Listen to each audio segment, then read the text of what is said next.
Welcome back to the first Takedown podcast, episode 7. I'm Alex, along with Hunter. Hunter, how you doing today?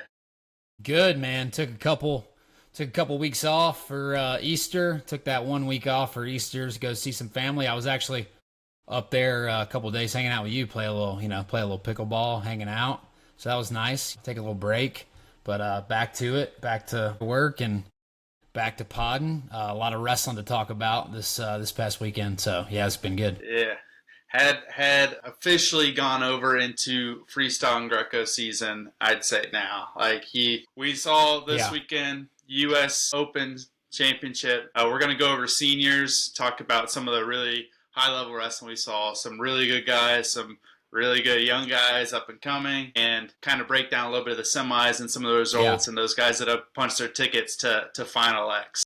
Yeah, it's called the Claw Open, U.S. Open, which I don't even know what that means. I know like a Claw is like some, I guess, new brand that's trying to become like a professional wrestling type of organization, which is awesome. I love that there's organizations out there trying to do that. I just had no idea that they were the sponsor of the U.S. Open. That was so when I was looking this up and it was like Claw U.S. Open, I'm like, that's not what I'm looking for. I've never even heard of that. So when you look up the tournament at first on Flow and then on USA Wrestling, because the bracketing's all shit now. It's not on Track or Flow. It's on this USA Wrestling site that is just dog shit. So I think you got to like pay for text messages for, it was already hard to watch wrestling, and now it doesn't integrate well the bracketing for USA Wrestling and then with Flow, watching it on Flow.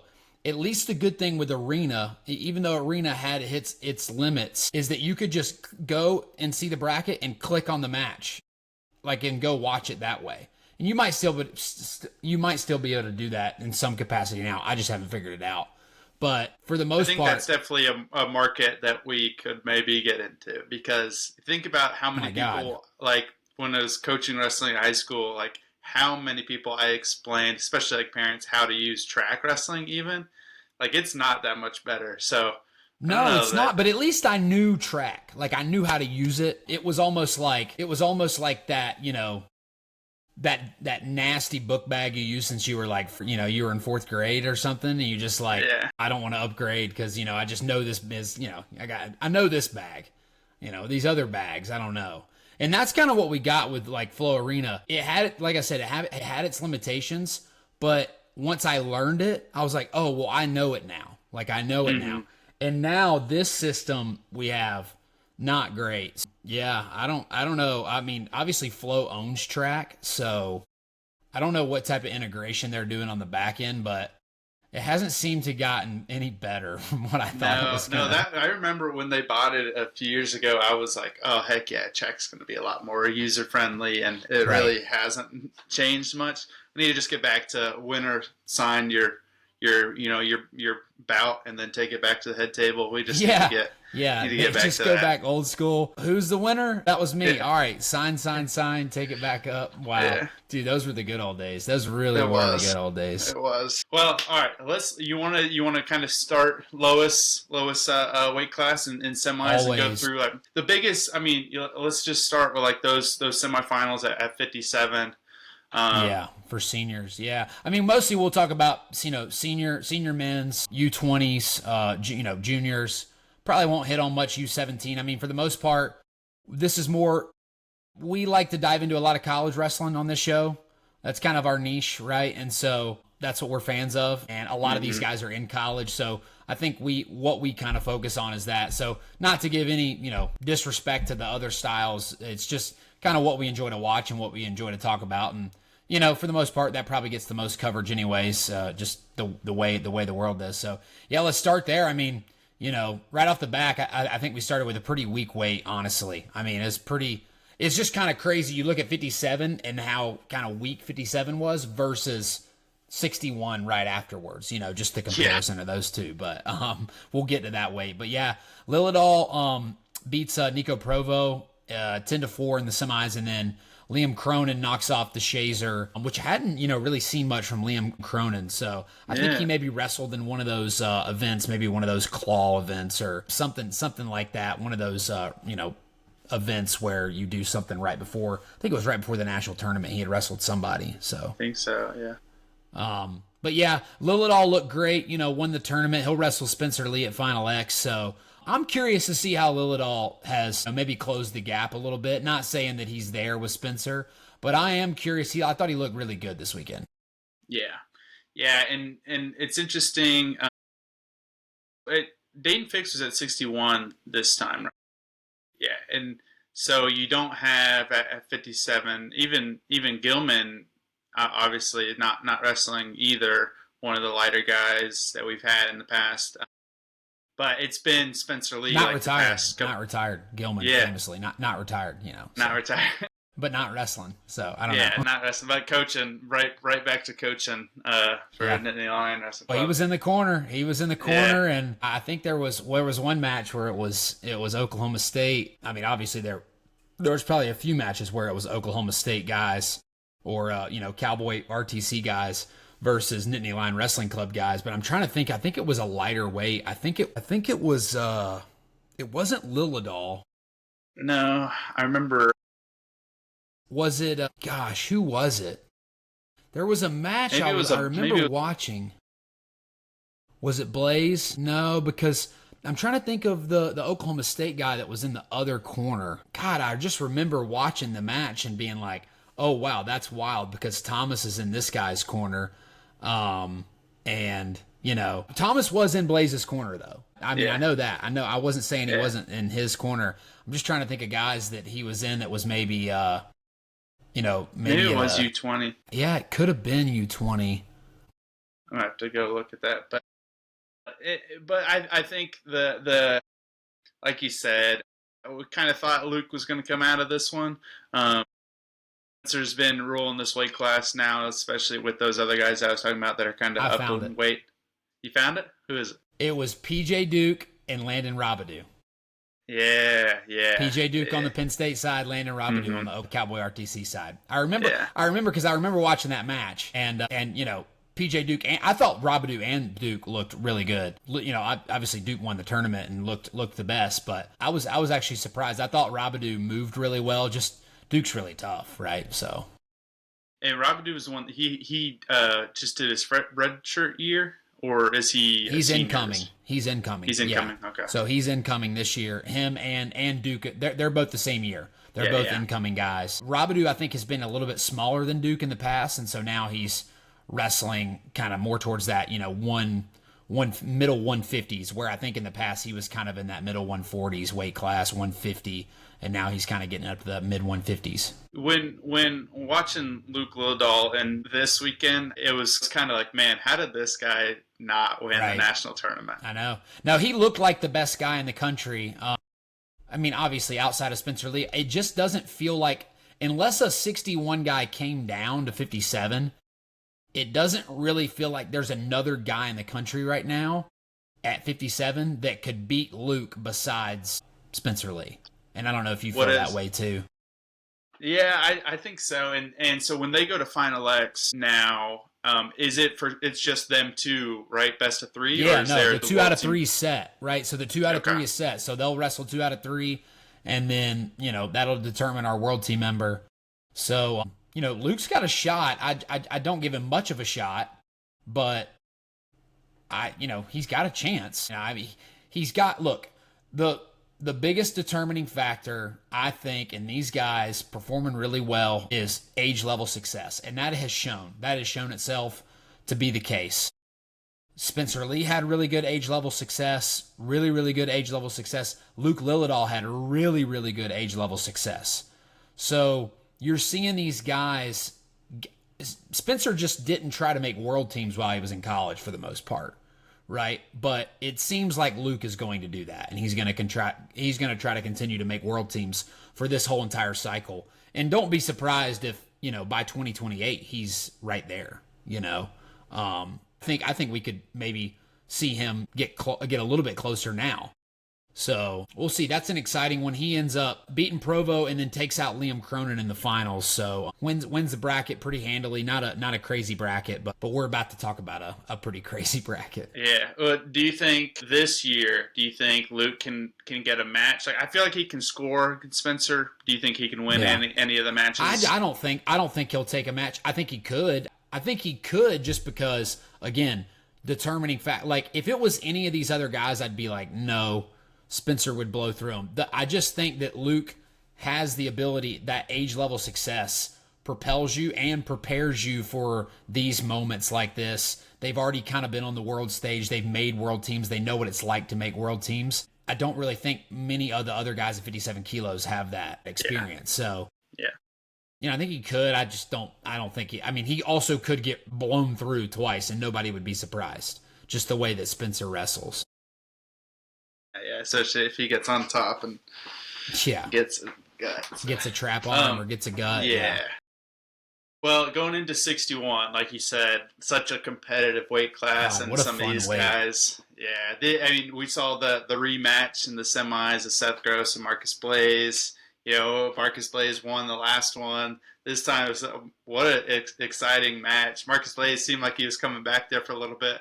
Had to be a little bit risky trying to score that last couple points and put himself obviously in the bad position to get touch ball. But and honestly, I think the biggest determining. So there was a critical point in the match where Seth was on the clock. Seth was up 1-0, and Seth Gross was on the clock, and then got to his 2-on-1 Russian, drags, throws it down to the mat, gets the takedown. So really, it's a 3-point swing because he adds a 2 and takes away the shot clock point from Marcus Blaze. So a match that could have just been 1-1 with Blaze having criteria and Gross having to come after him is now a 3-0 match where not only does Blaze have to score once, he's got to score twice.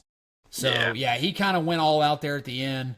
Didn't end up, he got the roll through. He just kind of got caught in a bad position on his back. And then, Seth, even if he didn't get the fall, he got the extra 2 there. So he's so funky. I think Blaze looked great. He comes back and takes third, beats Davino for third, which I thought Davino had a great tournament as well.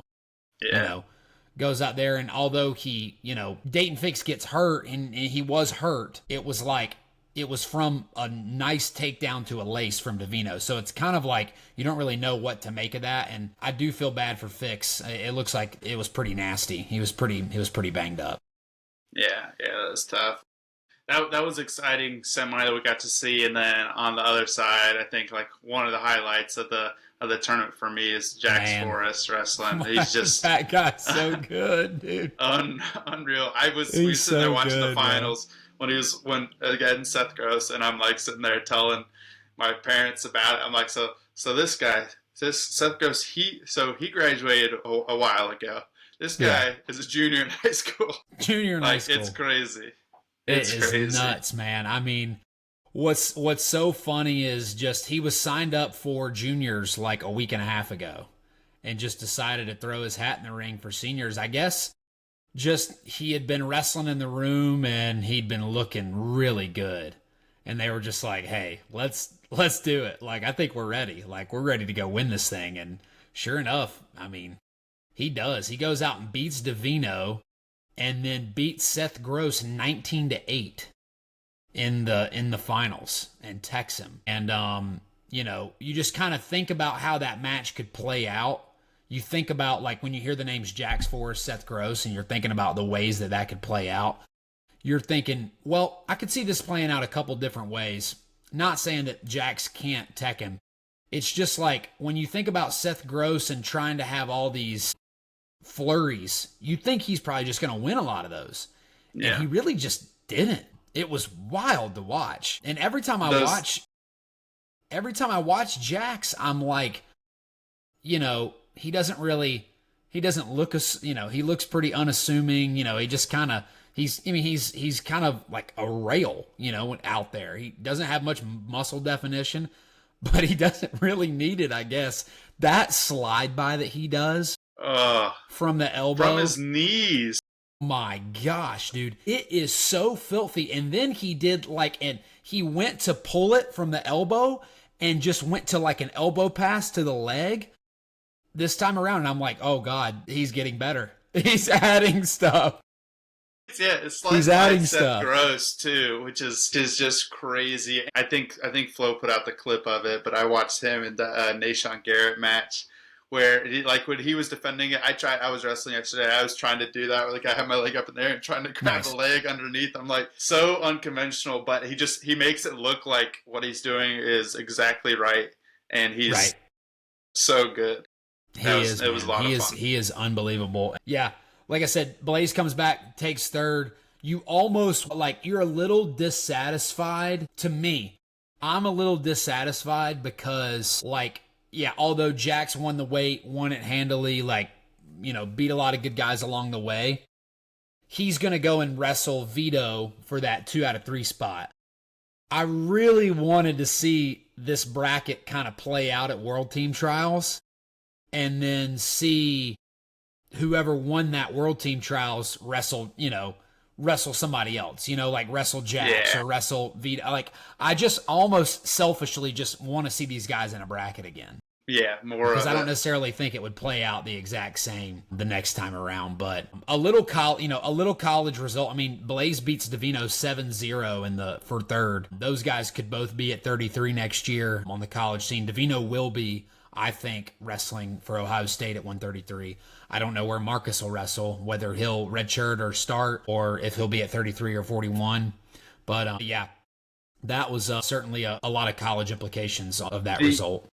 Yeah, and I think Fretwell, maybe I saw his tweet that talking about how we didn't have much shot clocks for a while during these finals, and it was just like, wow, there's a lot of action in these freestyle, which was, I was like, oh heck yeah, it's just, and I understand the shot clock can get people going, it makes sense, make sure they're staying offensive, but we didn't have to do that because people were trying to score points. So that was pretty sweet. And what do you think that the Jax Forrest and Vito matchup is pretty interesting? I don't know how that goes. They're so both. Yeah, I think it more depends on what Vito we get.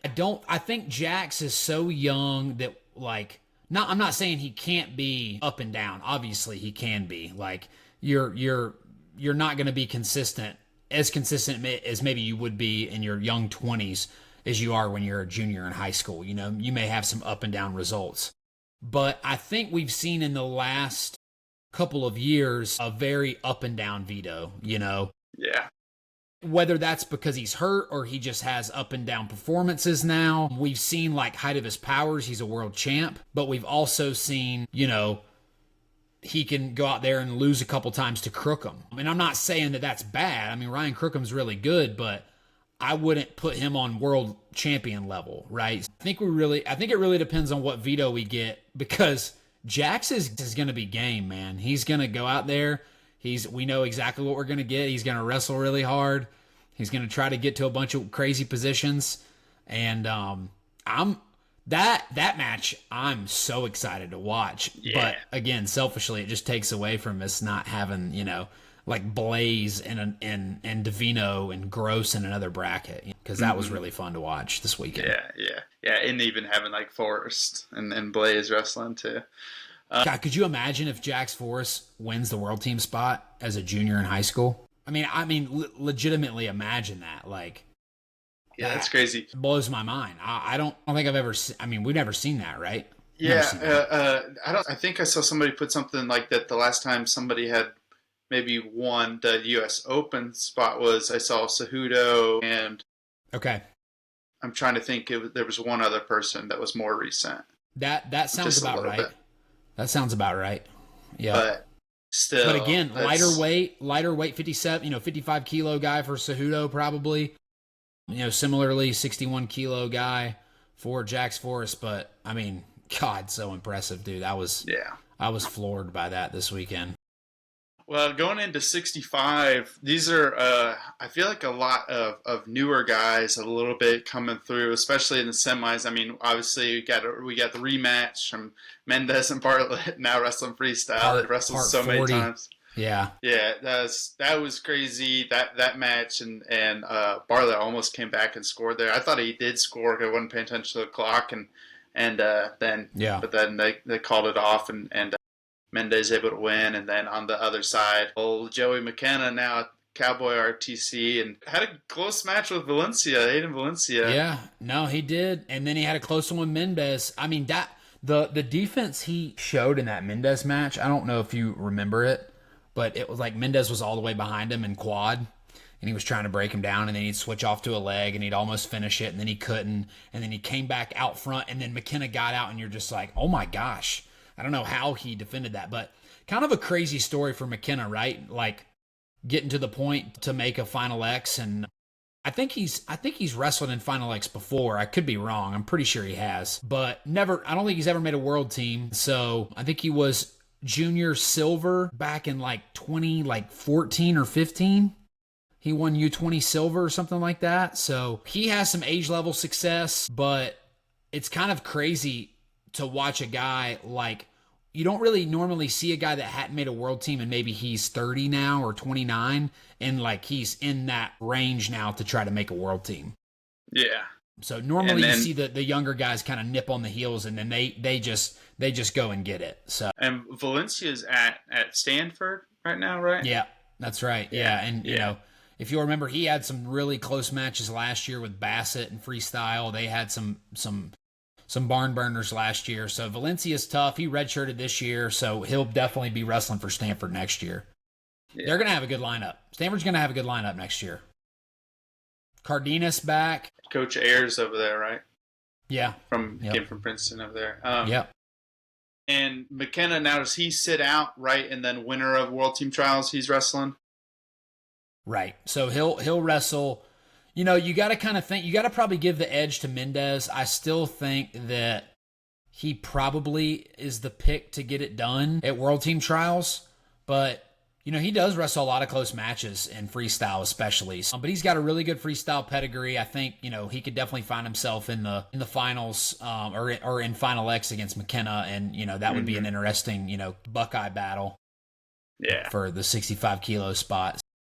You know, we'll see who comes out there. You know, we'll see. I think Bo Bassett announced that he's going to try, you know, throw his hat in the ring to try to make the 65 senior team for World Team Trials. So we'll see that as well. You know, I think we'll see him added to the mix at 65. So we'll see what other names we get out. But I think, you know, 57, 61, there's no more speculation. We know the matches, but all these other weight classes, we're kind of going to do a little speculation of like, who's going to come out in World Team Trials, but also who else is going to wrestle at World Team Trials that didn't wrestle at the Open. Yeah. Well, let's go ahead and get it 70. We had James Green and Will Lewan on one side of semis, and then Yanni Diakmalis, and he wrestled Bryce Andonian. And Andonian, I mean, I think Andonian beat Pantaleo. I think it was Pantaleo in the quarters and like went big. Like I think it was like a body lock type of. It was like a 4. It was some sort of 4 that he hit. Of course, you know, Andonian style. But yeah, man, Yanni's the story here for sure. He looked great, up a weight, looked healthy, looked like old Yanni. I mean, the Yanni that we all thought we were gonna get as our 65 kilo rep for years. I mean, I think everybody kind of just penciled him in. You know, we were like, okay, well, when Spencer graduates, he'll be our 57 rep. And then when Yanni graduates, he'll be our 65, you know, rep. And, you know, we've got Kyle, and then we've got David at, you know, 74, 86, and then we've got Kyle Snyder at 97, and then we've got Gable at 125. I feel like people were saying, like, that's going to be our team for, like, you know, probably for 2024 and maybe even 2028. You know, obviously things are definitely going to change from that. It's not going to be that team, not going to be close. You know, but I definitely think people probably maybe, I don't know, if you said in 2022 what our 2024 team would be, I bet like most people would say that was probably the team. Maybe Gilman, but like Spencer, Yanni, that's kind of like what people were thinking. Yeah, and I can't remember if that was like 2019, maybe, whenever it was, when I feel like when Yanni really broke out in like the freestyle and I was like, oh shoot, this guy is good. So good.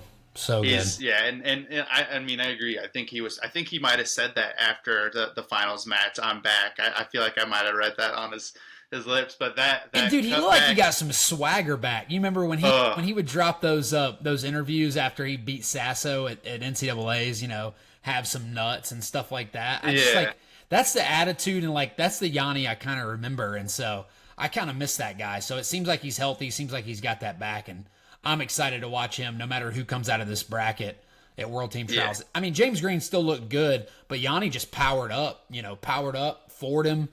So yeah. I'm That curious to cutback see if they like wrestle. single, that cutback So single, like nice. that finish where he brought it straight up in the air. I was like, oh my gosh, and So rotated nice. his head And up. just Yeah, powered through, man. yeah, because James Green hadn't lost to anybody American in like years, and so that was cool to kind of see. I mean, I like both those guys, but Gianni to come back and definitely did get some swagger back there. So that'll be. Yeah. I feel like it might be James Green still at the in there. Right. Is there anybody else you think that would make the finals? Zane could go 70. Zane hasn't said he's not wrestling. I don't know that. Well, maybe he did. Actually, I can't necessarily remember. He may have said he's not wrestling in this cycle and maybe try to come back for the next cycle. But he's not making 65 anymore. But he could go 70. Zane could go 70. So we'll see what happens there. I think that's the only guy that really would enter the conversation. Yeah, yeah, So yeah.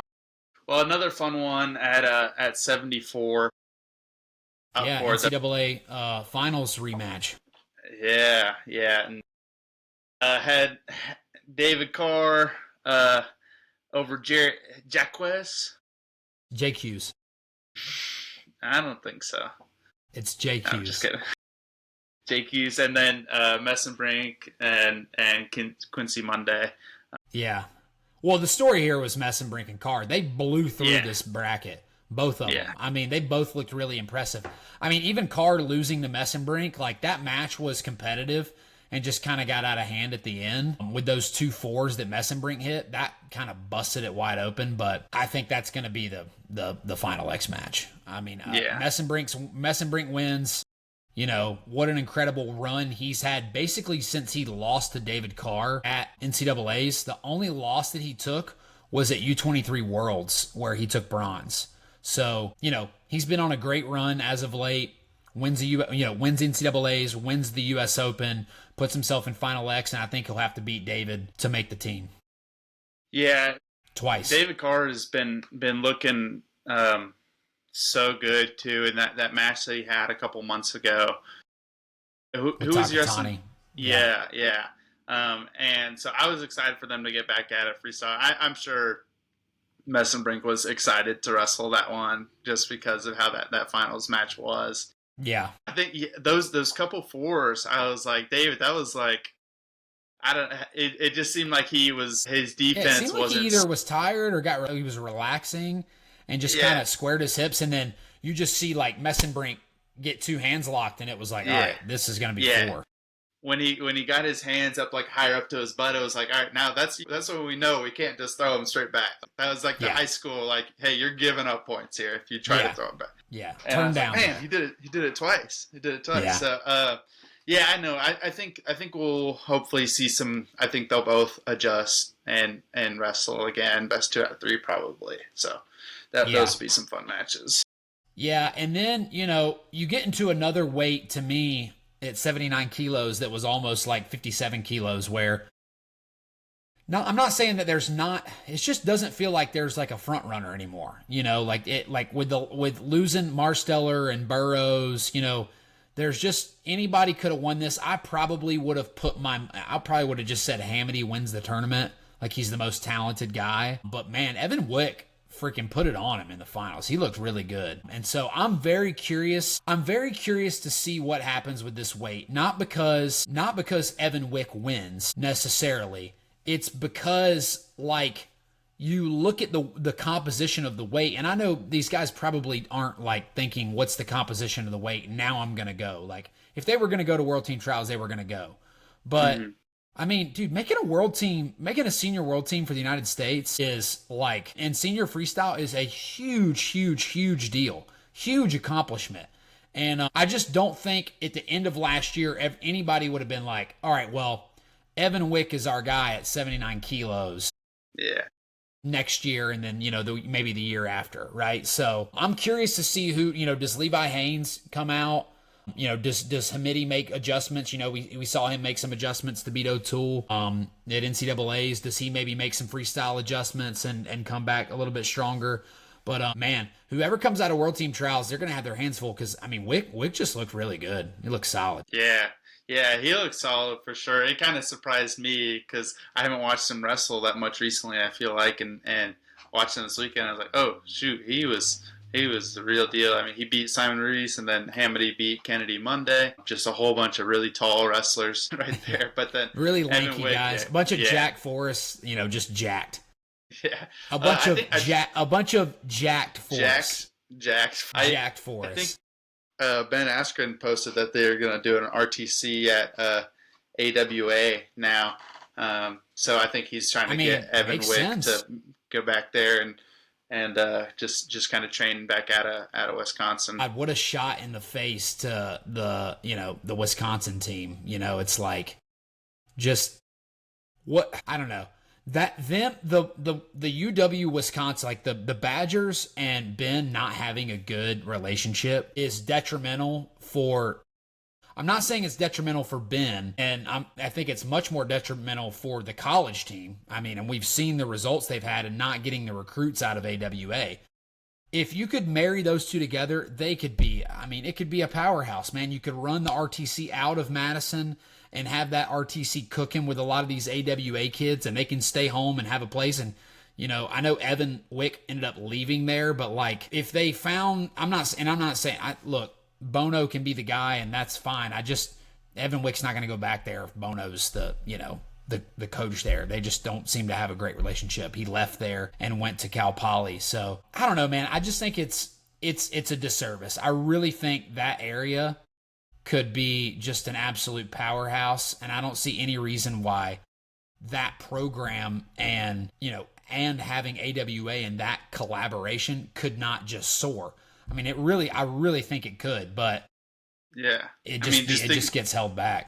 So many of those guys that are doing so well at the college level and like the senior level now that came from there. It's like, yeah. Messenbrink would still be at Penn State, but like I could see I could see Keckeisen going back and training with Ben and training with those guys if there was enough guys there and he was getting paid enough to go back, and then Evan Wick going there, and then you got, that's your 79, your 86, and then, maybe you get Keegan O'Toole to come back. You get guys like that are really, they grew up wrestling with Ben.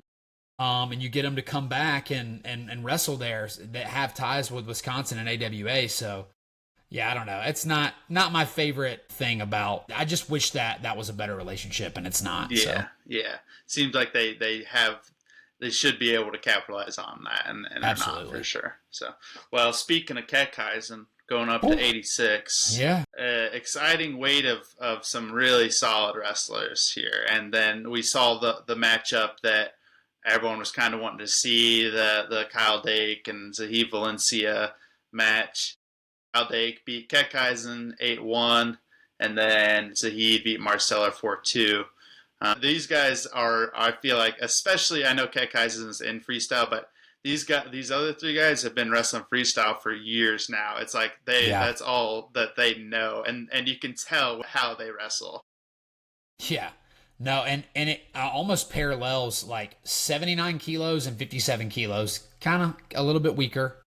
And then 57 kilos to 60, the contrast between 57 and 61, and then the contrast between 79 and 86. They're one weight apart, but they feel like worlds apart in the talent level in the top guys.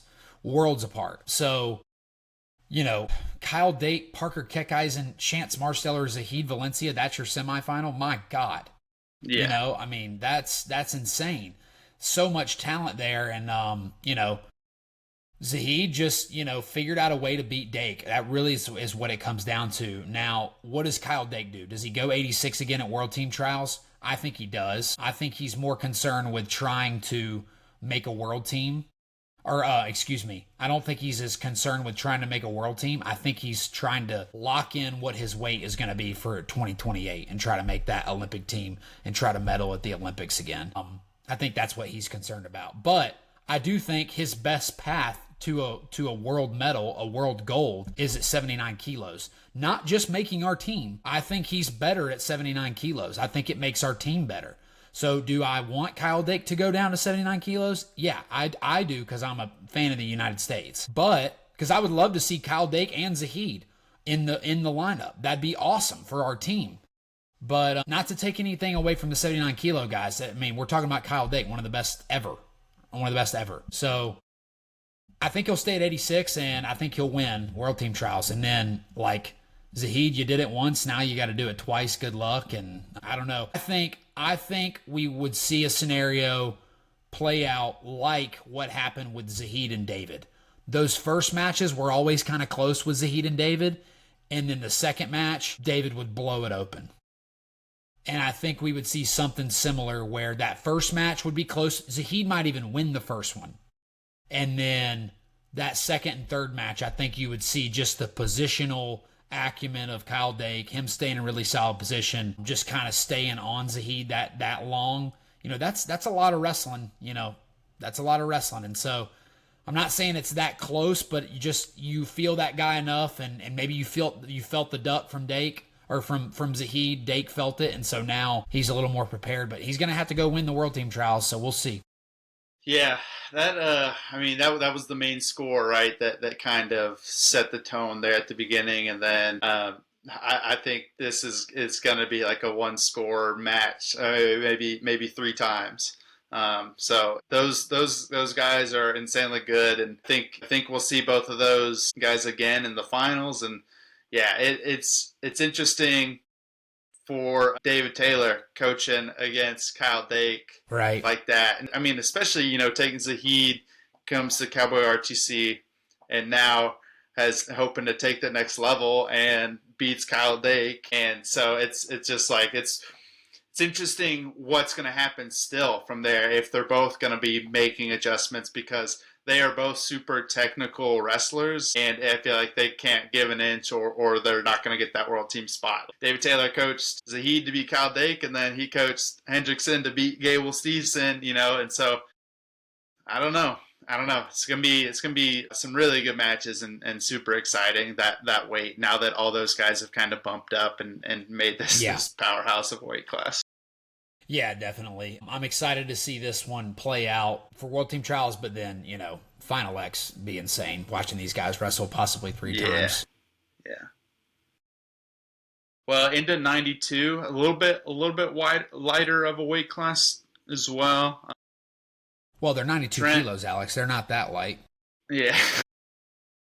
I couldn't even tell you what that is, I'll be honest. 92 is like 203, I think. Okay. Yeah. Something like that. 203 pounds, something like that. I can make that. Yeah. Make that sounds good. Good for you. Well, yeah. Well, Trent obviously wins that one. Thought he might be wrestling an old teammate Machiavello, but Aiden Sinclair beat Machiavello, and then Trent beat Eric Schultz 7-4 in the semis. And Sinclair wrestled both, huh? He wrestled. Yeah, he wrestled. He took second in seniors and then took second in juniors. Yeah. So we'll get there. We won't spend as much time on the juniors, but yeah. Yeah, I mean, Trent comes out and wins, and I think the big question is, do we see Aaron Brooks? I think that's what people are asking. Do we see Aaron Brooks? I think if we don't see Aaron Brooks, I think Trent makes the team. I think he's probably the guy to make the team if we don't see Brooks.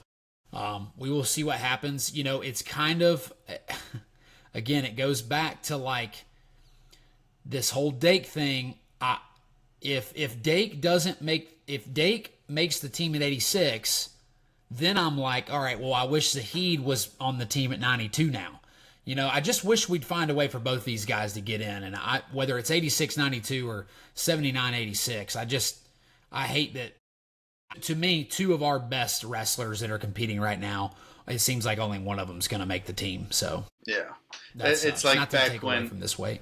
No, but when you think about back when it was like Taylor and Burrows and Dake when they were first out of college, I want all these guys to make it. We didn't know what we had. We didn't know what we had back then. Gosh. Yeah, But Dave Taylor got massive. Oh yeah. Well, yeah, he bulked up but yeah, man, Trent looked good. He looked good all weekend. Beats Aiden Sinclair pretty handily, and he'll be a tough guy to beat for pretty much any of these guys. Unless we see an Aaron Brooks, I don't really see him not making the world team. Yeah, yeah. Well, 97, a little bit of similar that one guy, Kyle Snyder, main focus here. Yeah. I mean, didn't have. Yeah, and I mean this weight is just. It's not that it's bad. It's just that Kyle has manned this weight for so long that you don't even like. You just don't have anybody trying to make this team like. I don't want to say that. Even if they are trying to make the team, there's no breakthrough. There's always just this mountain that you can't get past. This person at the top that's just insurmountable for most of these guys. And Kyle's been the picture of consistency for the last 10 years, and so. Really impressive what he's been able to do. Just making the team. Just that alone has been really impressive. And he doesn't get enough praise. He always kind of goes underappreciated, I think. Yeah, I think you're right. And he has been super consistent, especially in the U.S. And feels pretty untouchable when it comes to that weight class. And beat Gavin Hoffman, and then Jonathan Aiello beat Ethan Laird. And that other semi, but yeah, Kyle Snyder, we'll see. I don't know who, it'll be interesting who comes out of that World Team Trial and who wrestle at Final X. It could be Jonathan again, but I'm not sure who's going to come out of that one. But yeah, I'm not sure either. We'll see what happens with that weight. Jay Aiello is a guy that's kind of been around now for a little bit, so we'll see what happens with him. But yeah, it seems just like we're going to get another year of Kyle Snyder being on the team. Yeah. Well, on to the big boys. Had Demetrius Thomas beat Jordan Wood in the semis, and then Wyatt Hendrickson wrestled Trent Hilger in that other semi. And Wyatt looks pretty good. He gave up a couple takedowns here and there, but for the most part was kind of controlling all those, especially when he gets on top. I think the thing you gotta worry about is him giving up a takedown and getting laced or gutted to some of these guys that maybe have some better parterre offense. Again, if nobody enters this picture outside of if it seems like Kirk was hurt, so he's probably not going to try to enter this picture unless we get Gable. It just doesn't seem like anyone's going to get close to Wyatt, and he's gonna make his first world team. So but let me ask you a question, So almost 4, but 3 Cowboy RTC senior, U.S. champs. I mean, how are you feeling? How are you feeling right now about the Cowboys? Hey, just like the college team, I think going to that RTC is a smart move right now if you're on that senior level and trying to you have so many of these guys that have still been wrestling, 3, 4, 5, 6 years and wrestling at this senior level, and you see guys jumping back and forth RTCs a little bit, but I think that RBY, Joey McKenna, and those guys were going over to wrestle, and I think they've made the right move so far. And then Wyatt transferring there. These guys know what they're talking about, and they've got more people that keep pulling in more people in their RTC, and it's exciting to see. Yeah, and I want to correct myself. I guess you could say that Jax Forrest is maybe a semi Cowboy RTC guy now. I don't know that he signed. No, he did sign up as Cowboy RTC. Yeah. So 4 Cowboy RTC champs and a runner-up with Hamidi could have had 5. I mean, they could have had 5 of the U.S. Open champs in senior men's freestyle, which would be pretty impressive, especially considering that no Penn State guys are sitting out to the finals. Yeah, that's true. Because Penn State. Yeah, Penn State now. What they have 3. They had 3 champs: Snyder, Messenbrink, and Lillidahl, if I'm right. Mm-hmm. So they both. Penn State had 3. Oklahoma State had 4. You sit there and I don't know. They had the same amount. They had the same amount of NCAA champs this year. We'll see how many guys they put on the world team. Yeah, the world team the past few years has been a little bit of the Nittany Lion Wrestling Club, so it'd A be little interesting bit. if it's Yeah. a mix up here. We'll see. World Team Trials May 16th and 17th for Yeah. seniors. Coming Just up saw that. quick. So that's So, yeah but yeah, let's get on it. Let's talk a little juniors before we get out of here. yeah. Uh, What was the biggest, the highlights? yeah. We So I can mean, get just further man, into it, but Anthony Knox looked so good. I do want to shout out Antonio Mills, Georgia kid, looked really, really good, making the finals at 57 kilos, and then just runs into a buzzsaw. Anthony Knox just looked incredible, and so everything that we've heard out of that is that he's going to be ready to go. He's going to be ready to go right away. But I think he's going to end up gray shirting. I think that whole crew is going to gray shirt. But he seems ready, man. He seems ready to wrestle. I could see him maybe wrestling in the World Team Trials and trying to, I mean, tell me he can't wrestle with the rest of those, the rest of those guys. I think he absolutely can. Yeah, no, Knox looked really good. He's going to be somebody to look out for at 57 kilos, I think, through 2028. yeah, they're those guys, and that's huge pickup for Cornell. I think that he's going to be monumental for their lineup in the next few years, and all these young guys that literally can compete at the senior level, like we saw that. And Yeah. I'm excited to see what guys are popping up through here, and they're just super talented. It's Absolutely. And then 1 kilos, Kyler Larkin beat Sam Herring, and then really the story of juniors was Bo Bassett losing to Luke Stanich. I think that was the biggest story. He comes back and takes third. Good for Bo, but Bo isn't really a guy that, he takes losses. We've seen him take losses before to Knox, to some other guys here and there where he'll take a loss and he'll come back better, man, and he'll go beat that guy. He'll lose to a Zepeda and come back and beat Zepeda. So I'm really curious to see what happens with him now. He said he was going to wrestle at World Team Trials, Senior World Team Trials, but now that he didn't make the finals of juniors, I got to imagine his real goal here right now is to make the junior team and then to medal it. I don't know, man. We'll see what he does, but that's going to be an interesting story to follow. Obviously, he's such a huge name just on the high school scene, so that'll be an exciting one to watch. Yeah, and the other highlight for me, I think both the brothers, Mirasola brothers, that both won. They look good, and that I think they're gonna fit into the lineup. Was it the lighter one? I don't remember if it's Connor or Cole, to be honest. That he beat Mako and Dreshawn Ross. That's the bigger one. That's Cole Mirasola. That's the bigger one. So that was heavyweight. Yeah, he ended up beating Mako, which was a close match, and then beat Dreshawn in a close match as well. But I thought Connor was more impressive personally. Down at 92 kilos and beats Sonny Sasso, Tech Fall Sonny Sasso, and then beats Cody Merrill. Yeah. Cody Merrill, for all intents and purposes, is the real deal out of Oklahoma State. And so, Connor Mirasola could be on the bench next year. I mean, it's possible that he could be on the collegiate bench next year. And he's good enough to make the U20 team and beat, all these other dudes that are dudes, like actual dudes. So, yeah, he was impressive. Cole Mirasola winning, also impressive. The 70 kilo bracket was insane. The semis, PJ Duke over Landon Robidoux. And, I love Robidoux. I mean, I like Duke as well, but Duke really proved how high level he is this weekend. But then Melvin Miller, man, this dude is freaking good, dude. And he's a sophomore in high school. He's a sophomore. And, he tech falls Jackson Joy. Jackson Joy's super tough.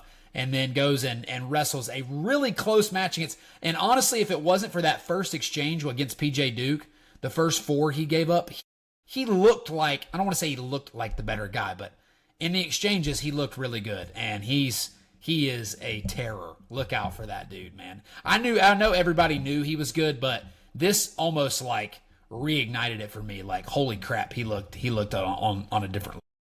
Yeah, we're gonna hear his name now once we get past the Bo Bassett and Jax Forrest, PJ Duke. Absolutely. You're gonna start seeing Miller everywhere because he's No doubt. And then we'll just run through the rest. 74 kilos, Ladarian Lockett beats Joe Seeley. Brock Mantanota beats Will Hankel. Or did Hankel win? Did Hankel win? I can't remember. I gotta just go look at the other page. Yeah. No, excuse me. I had that wrong. Hankel beat Mantanona. Yeah. And then McAnally runs down Aiden Sinclair at 86 kilos at the very end with like 8 seconds left, beats Sinclair. Sinclair takes second in juniors and seniors, which is just wild. And then, like we said, Mirasola beats Cody Merrill. Justin Rademacher beats Camden McDaniel. And then Cole Mirasola beats Trayshawn Ross. But again, a good showing out of your Cowboys. Yeah. I mean, you got to be feeling high on life for your Cowboys, right? I mean, they take a first place at 74 kilos with Lockett. Robidou, made the semis at 70 kilos. Didn't win, but Trayshawn Ross makes a final at heavyweight. The plan for your Cowboys are starting to come into place. The plan's coming into place. All according to plan. It is, yeah. It is good, and I feel like I've started to pay more attention, to these younger guys now, especially doing this, and it's cool just to see, think about when we were in high school, like there was some really, really good wrestlers, but just the way that we can watch them more often now, and I feel like it's just a different level, and the way that this sport evolves. They're way better. They're way better now. I know. Yeah, it sucks to say because I want to be like, back in my day, these guys were good. No, man. It's like our guys were good, but I remember the guys I grew up wrestling in the same era or the guys that I grew up watching, they were not as talented as this group coming through, man. They just weren't.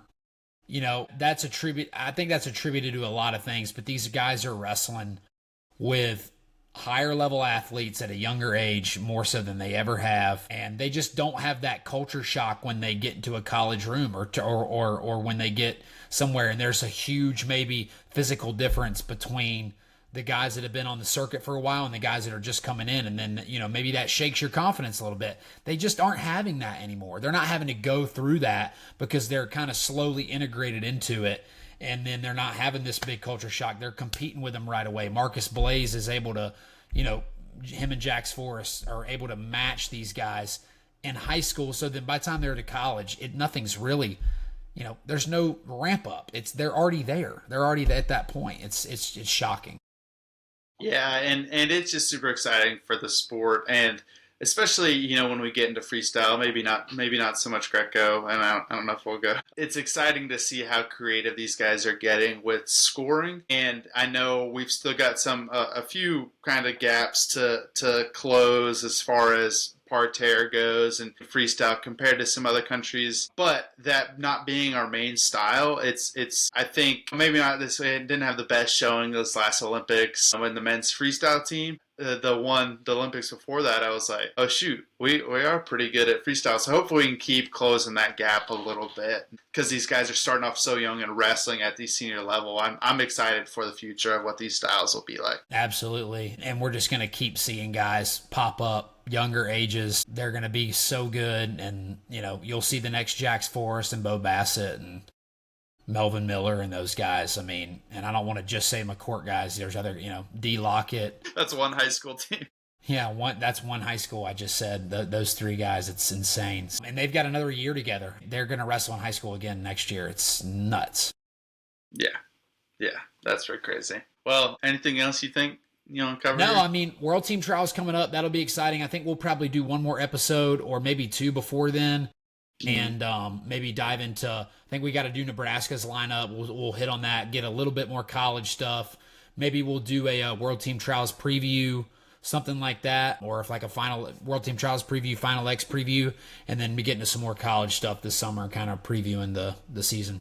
Yeah, my wife said, I turned it on this weekend, Amanda, she said that it just never ends, does it? I said, nope, it doesn't. Doesn't stop. Doesn't stop. It's kind of nice. It's kind of nice how it flows. It flows nicely. Yeah, it does. Well, hey, thank you guys so much for listening. Be sure to subscribe on YouTube. We're going to be on Spotify soon, so check that out whenever that happens. And we appreciate you guys. We are the first Takedown podcast, a podcast by wrestlers for wrestlers. Let's go. I don't know. Nice. I like it. Nice. All right. right. I mean, that would have been a great finish. You almost had it. You just should have just clicked the button. We would have been good. End record. All right. I appreciate you guys. Talk soon. See ya.